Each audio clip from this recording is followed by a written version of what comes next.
Then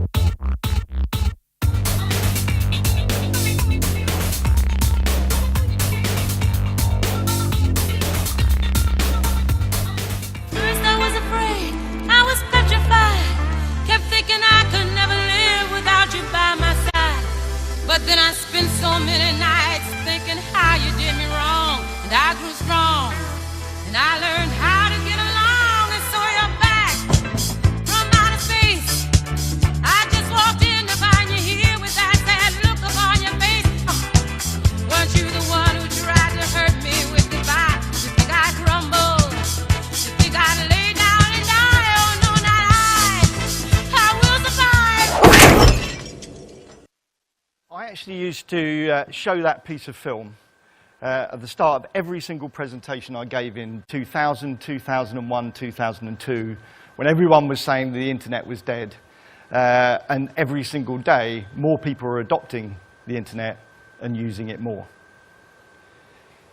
And that was obviously the dot-com crash, and we're in another very difficult time.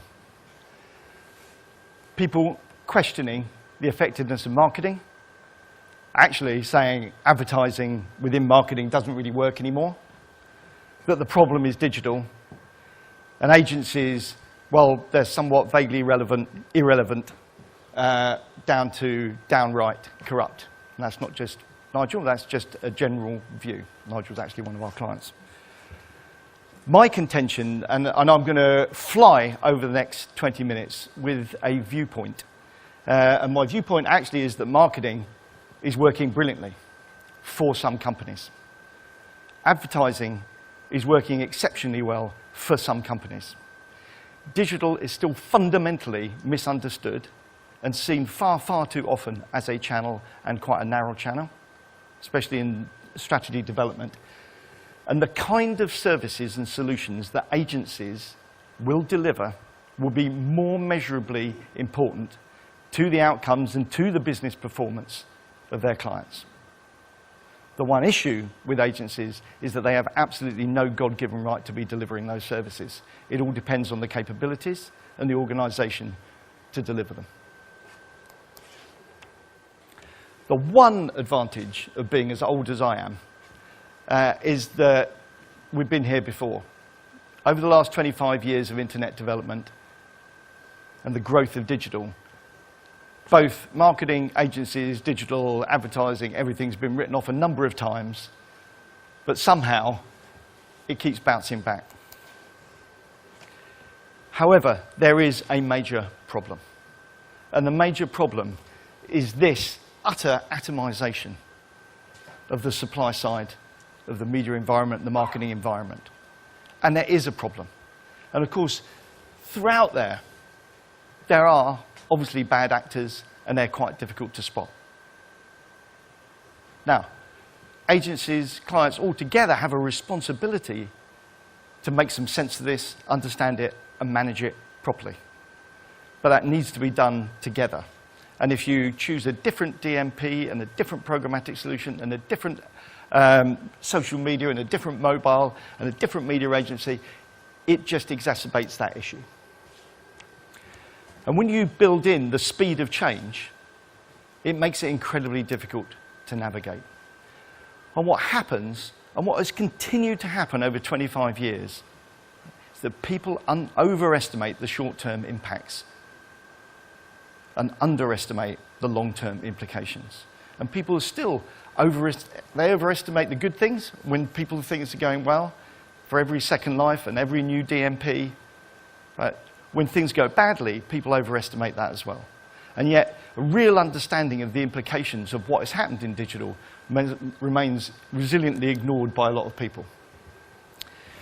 To navigate this, businesses, doesn't matter whether you're an agency, whether you're a client, whether you're a media owner, you need two things. You need a compass to understand what is happening, what is genuinely happening, and what's your role, and what is your North Star. And then you do need the radar to avoid all the sandbanks on the way. Because if you don't, there is going to be a serious problem with the business. And as an industry, we have a problem if we don't address that. And clearly, we will agree that one of those issues is transparency. And a critical issue of transparency is the transparency through that media supply chain. It's the transparency of how we will work together. I would contend there is another issue of transparency which is possibly even more important. In terms of developing your compass, it is about getting the right data to understand people. As Nigel said, it's about understanding people, and very importantly, the increasing role of technology in their lives and how that's influencing their behaviors and their attitudes, and how people affect the development of technology. This was the first compass we did. Actually, this is a bit of work. At the end of 2001, someone very clever spent 3 months actually looking at media consumption from 1900 through to 2020. And we forecasted at the end of 2001, 80% of all media consumption would be digital. And that really drove our strategy through the formation of iSpire, the acquisition of iProspect, to really build digital capability. Where that has worked for us is that what has happened is the complete transformation of the media environment into 24/7, 365 media consumption, multitask, multi-screened. But this is a very important visual that we actually have been using since 2006. And what this was actually used to demonstrate was media moving from content organized into fixed channels at points of time and place and platform, into content and information moving between networks of connection. Very importantly, where those networks of connection were quite often people. Wherever people touched content and information, it created a data point. Wherever you had a data point, behind that data point was a person. What it also did, and if you think back to the Lumascape, is that the media environment, but very importantly, the world, became interconnected, interdependent, and transparent. And a key issue of transparency and what has transformed, not the media environment, not the advertising environment, not the marketing environment, is transformed the economy, is the fact that all of us here, without moving, can look at every shoe shop in the world, see what Louis Vuitton shoes they've got in, what sizes, what colors, how much. We can look at every single market. We can almost look at every single film ever made without moving. And this is the most important thing. What has happened is the conditions of perfect competition now rule within the economy, where consumers, people, and businesses have equal knowledge and therefore equal power. And therefore, in 2015, we made our compass, again, become a digital economy business. Not 100% digital business, a digital economy business. Organized and engineered around people. Because the digital economy is demand-led. The economy today, people make markets. In the old world, competitive advantage significantly came from barriers to entry, long-run manufacturing, supply chain, logistics. Even when you think about advertising, share of voice. How do I dominate share of voice and keep competition out? How do I build it in that way? That doesn't work anymore. Think about your lift out. The transformation of mobility within cities, the transformation of hospitality, the transformation of every retail sector. It is a fourth industrial revolution. And in revolutions, there are winners and there are losers. And people feel very, very uncomfortable. They feel very uncomfortable by change, and they feel very uncomfortable in some of the things that are happening now. And there's a really negative narrative now about what is happening. One of those is not me. But I just want you to think for a second about 40 years ago. Right? If you had children, you got a letter which said, for your school uniform in September, you have to go to this shop. There's one shop. And you have to buy this blazer and this shirt and these shorts and everything. And it costs this much. And you had to buy it. And working families had to go on a 3-month savings plan just to kit out their kids. So what is happening is there are benefits and there are consequences. If you ask people, do you like globalization? Do you like disruption of digital and local shops going away? They say no. But they still want to kit their kids out in Primark or Tesco for 10 quid, which they can do.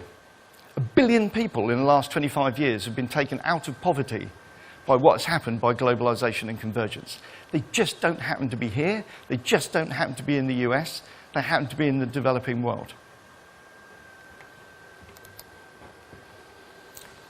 The one thing we have to do, and we as an industry have a great opportunity to lead, because we understand this, is that we've got to create a digital economy that works for everyone. And for the first time for over 100 years, since the crash, the gap between the richest and the poorest has widened.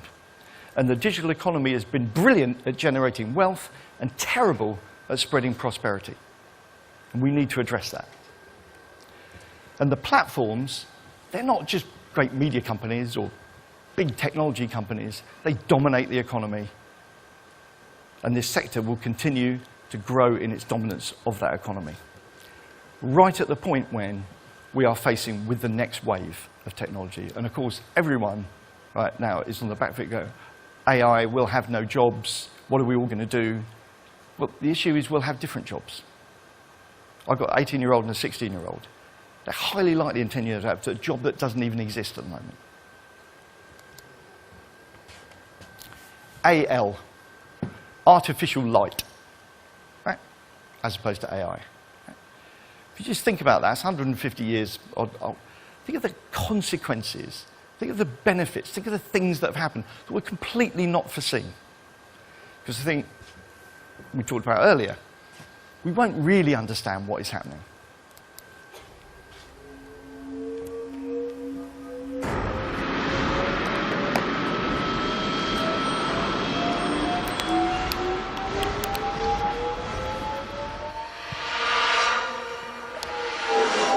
Hello? I'm in a bar here now. I'm down in the 4th sector. Why don't you come on down here and have a drink? That's not my kind of place. So, we've just got Blade Runner 2049. Back in 1982, looking at 2019, 2 years hence, there's flying cars everywhere. Right? We have to come down out of the flying car into a bar to a phone box to make a video call. Right? Right? There will be, the extent of change is very, very similar.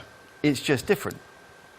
The wonderful people at Sony, when they developed a Walkman, which transformed personal communication and entertainment, they built 2 jacks into the Walkman because they never thought anyone would actually want to listen to music on their own.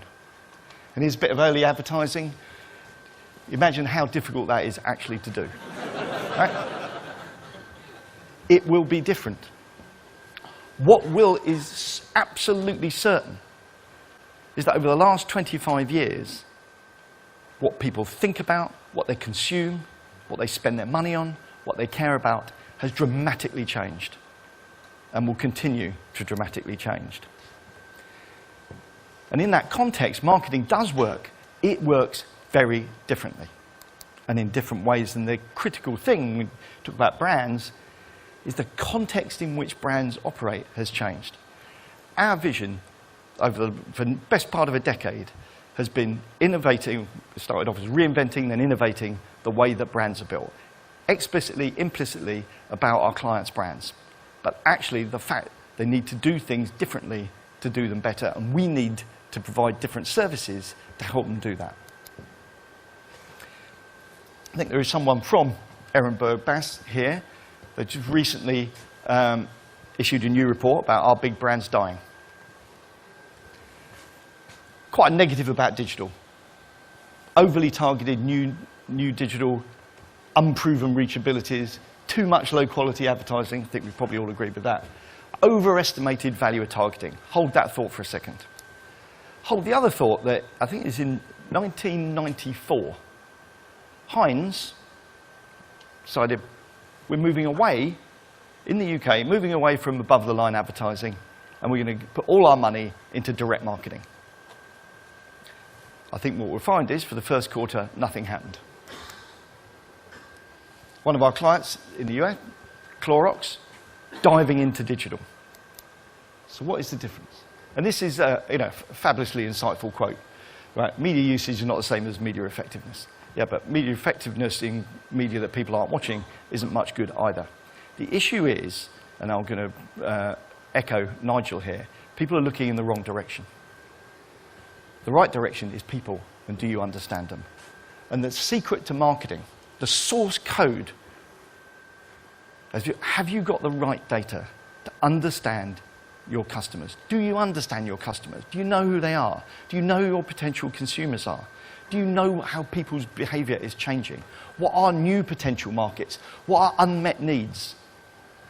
And have you got the capability to analyze it, to generate the insight, and then to activate against it? Because that is the key to successful marketing. This is a model that we use. Now, I didn't know that the last session was going to come out the same to address what it did, but this is a key issue. In FMCG and CPG, quite often you don't know your customer. You don't know your end customer. You have great understanding of consumers. The further you get along, in banking, unfortunately, they know how much we earn.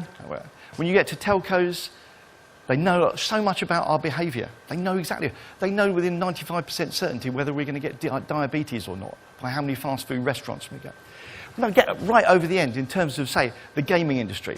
Let's take King and Candy Crush.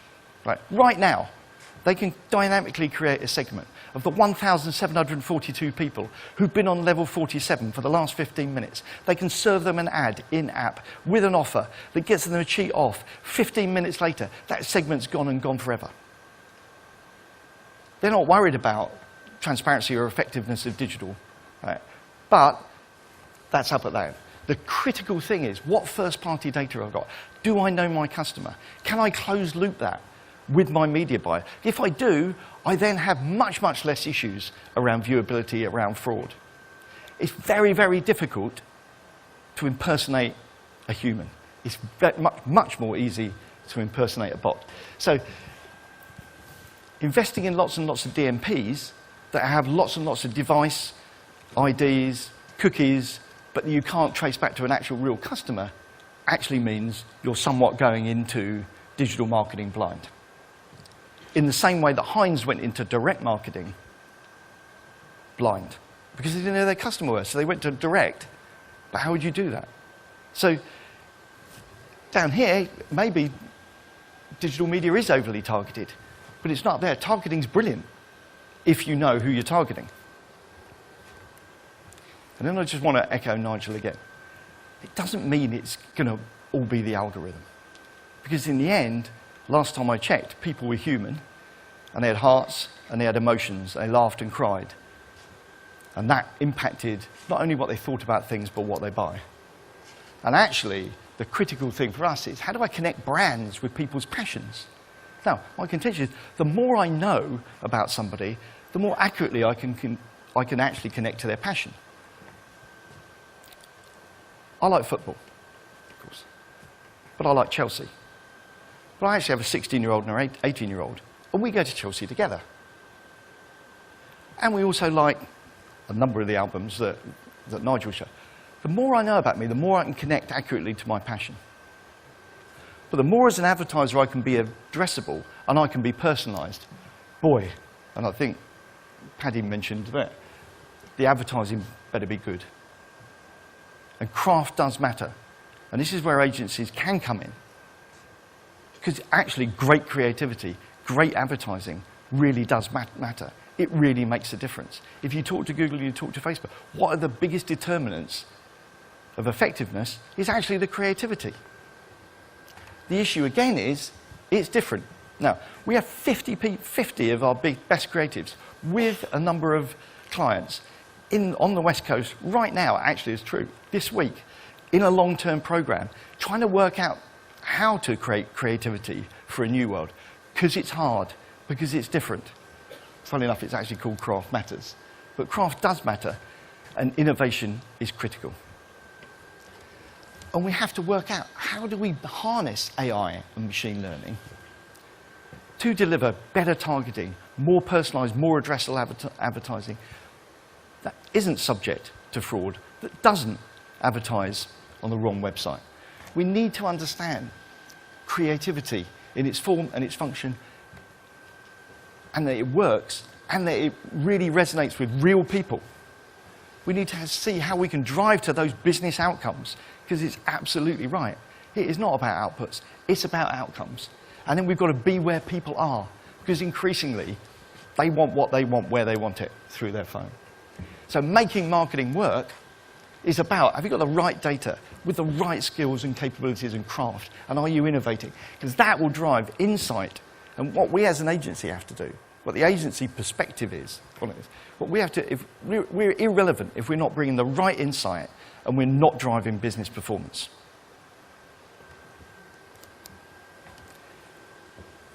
But there's one last thing. You can do all those things, and I think this is a play out to the industry as well.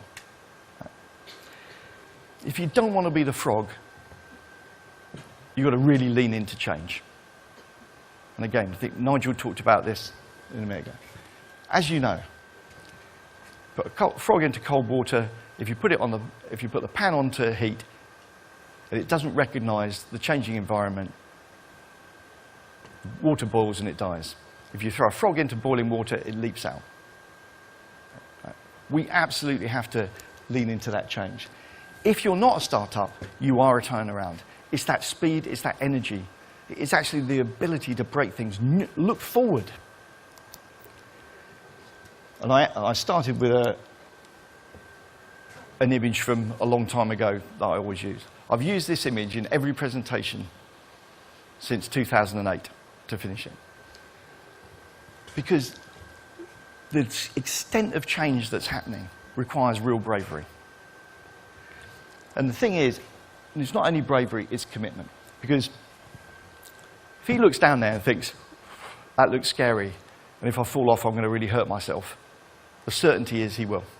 If you think that is going to be amazing, that we can actually deliver better marketing, more value, better performance, I think when I go off that jetty, it's going to be fantastic. There's a chance I'll make it. So it is about absolute commitment to not only the right skills and the right capabilities, really understanding the impact that data can have in a world of perfect competition, a demand-led economy, but it's also the cultural commitment to lean into change, as well as transparency. Thank you very much.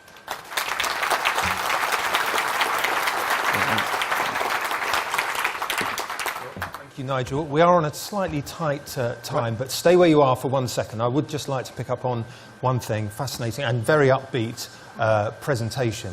One question which occurred to me, though, was how much agencies are obviously getting a lot of stick at the moment over transparency, you know, the big challenge which the market is facing. How accountable should the agencies be for the problem with transparency, do you think? Yeah.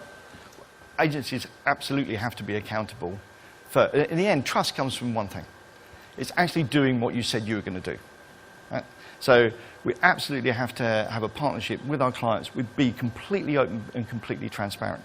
But that means being completely open and transparent at what is difficult as well. Because it is overly convoluted. It's a very, very difficult supply chain that has evolved. No one's created it, it is evolved. Right? And we have to together sort that out. But if agencies are not trustworthy, if they don't do what they're going to say they are, then they deserve to get everything that is thrown at them. You understand why there is this criticism coming your way? Yeah. I mean, we're very, I mean, it's a thing that we have to deal with every single day with all of our clients. And we have to be proactive in that, and proactive in terms of sorting out and driving solutions to actually make sure that there is that brand transparency, that brand safety, that we are reporting and making sure that advertising works. And that means about, you know, focusing on the outcomes, but doing so as business partners and open business partners. Okay, Nigel, I better let you go. I think people in the room probably want a coffee as well, but thank you very much for now. Thank you.